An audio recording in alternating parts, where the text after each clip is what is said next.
హల్లెలూయా. ప్రకటన గ్రంథము 4వ అధ్యాయము 6వ వచనం.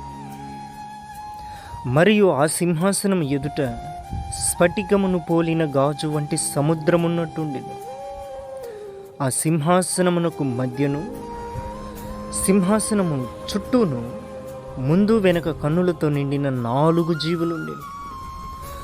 మొదటి జీవి సింహం వంటిది, రెండవ జీవి దూడ వంటిది, మూడవ జీవి మనుషుని ముఖం వంటి ముఖము గలది, 4వ జీవి ఎగురుచున్న పక్షిరాజు వంటిది. ఈ 4 జీవులలో ప్రతి జీవికి 6 రెక్కలుండెను. అవి చుట్టూను రెక్కల లోపటను కన్నులతో నిండి ఉన్నవి.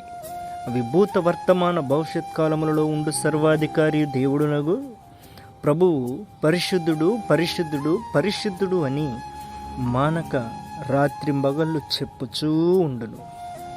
ఆమేన్.